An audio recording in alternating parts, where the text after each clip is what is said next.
নমস্কার বন্ধুরা, ইন্দ্রাণীস কিচেনের আরও একটা নতুন ভিডিওতে সকলকে স্বাগত জানাই। আজকে পটলের ভর্তা রেসিপি শেয়ার করছি। খুব সহজে আর অল্প উপকরণ দিয়ে রেসিপিটা বানিয়ে নেওয়া যায়। এতে কিন্তু দুর্দান্ত হয়।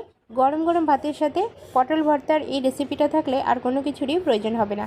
তো কিভাবে বানাচ্ছি চলুন ঝটপট দেখে নেওয়া যাক পটল ভর্তা রেসিপি। তো বন্ধুরা, রেসিপিটা বানানোর জন্য আমি এখানে প্রয়োজন মতো পটল নিয়েছি। পটলগুলো একদমই কিন্তু কচি রয়েছে আর খুব ভালোভাবে প্রথমে আমি ধুয়ে নিয়েছি। ধুয়ে নেওয়ার পরে পটলের খোসাটাকে ছাড়িয়ে নেব। তো দেখুন, আমি একটা পিলার নিয়েছি, পিলারের সাহায্যে পটলের খুব ভালোভাবে খোসাগুলোকে ছাড়িয়ে নিচ্ছি। পটলের একঘেয়ে তরকারি বা ভাজা খেতে খেতে যদি একঘেয়েমিতা চলে আসে, যদি মনে হয় নতুন কিছু ট্রাই করবেন, তাহলে আজকের রেসিপিটা আপনার জন্য।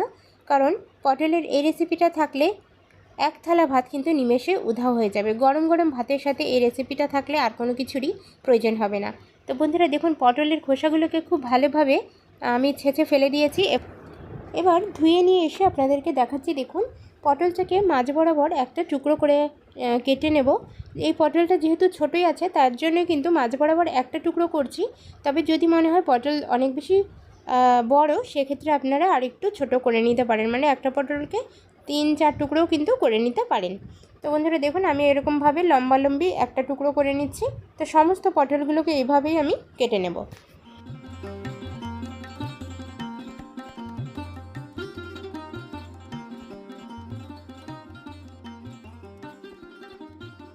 প্রত্যেকটা পটলই কিন্তু একই রকমভাবে আমি কেটে নিয়েছি।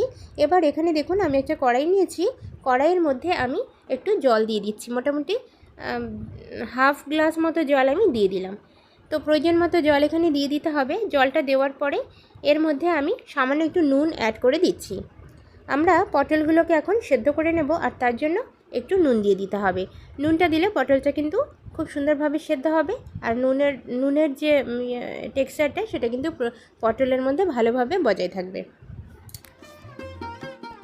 তো বন্ধুরা দেখুন, আমি ঢাকনা চাপা দিয়েছি। ঢাকনা চাপা দিয়ে মোটামুটি পটলটাকে আমি সেদ্ধ করে নেব। আর সেদ্ধ হতে কিন্তু খুব বেশি সময় লাগবে না, 3 থেকে 4 মিনিট একটু চাপা দিয়ে রেখে দিলে কিন্তু পটলটা খুব ভালোভাবে সেদ্ধ হয়ে যাবে।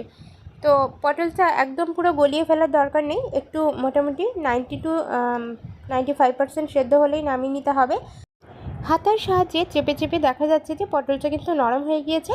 তো এই পর্যায়ে এসে আমি পটলটাকে জল ঝরিয়ে তুলে নিচ্ছি।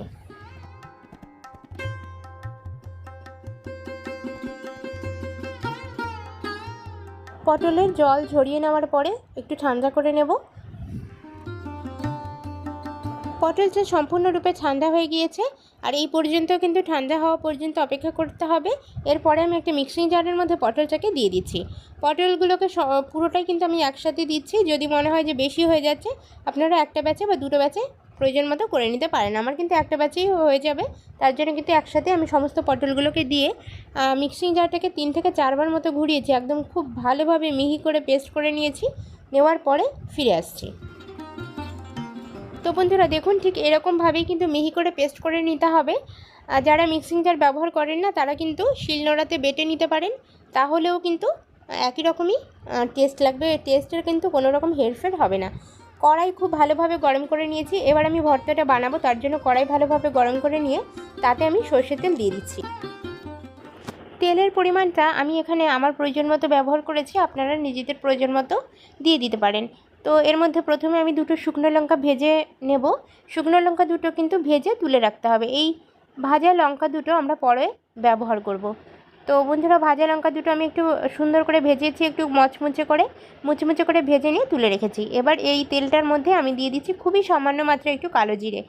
তো 1/4 টেবিল স্পুন পরিমাণে কালো জিরে দিয়ে জিরেটা 1-1.5 মিনিট মতো নাড়াচাড়া করে নিয়ে আমি এখানে রসুন কুচি অ্যাড করে দিচ্ছি। একটু বেশি করে রসুন এর মধ্যে দিয়ে দিতে হবে।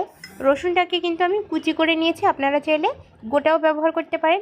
এবার আমি দিয়ে দিচ্ছি পেঁয়াজ। একটা মিডিয়াম সাইজের পেঁয়াজকে একদম ঝিরি করে কুচি করতে হবে।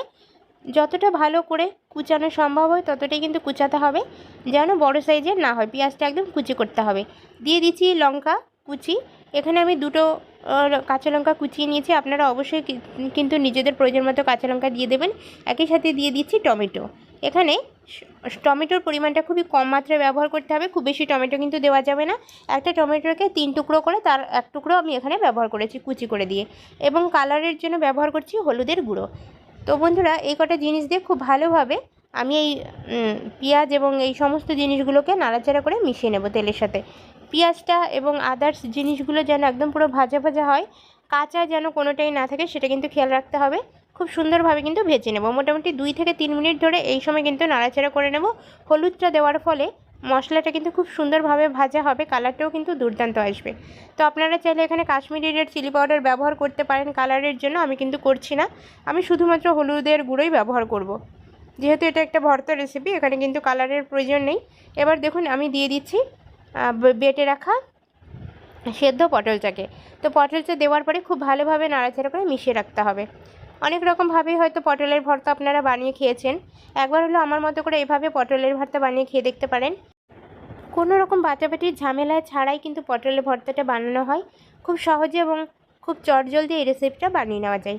তো বন্ধুরা দেখুন, পটলের এই ভর্তার রেসিপি বানানোর জন্য পটলের মধ্যে যে জলটা রয়েছে সেটা কিন্তু খুব সুন্দরভাবে টানিয়ে নিতে হবে।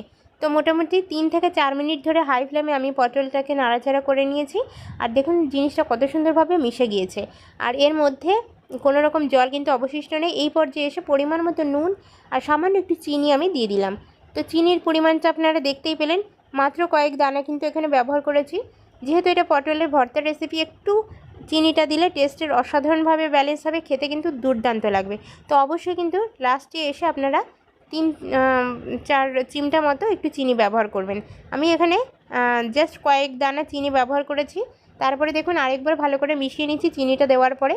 তো মোটামুটি জিনিসটা যখন রেডি হয়ে যাবে সবার শেষে এসে ধনিয়া পাতা কুচি এখানে দিয়ে দিতে হবে।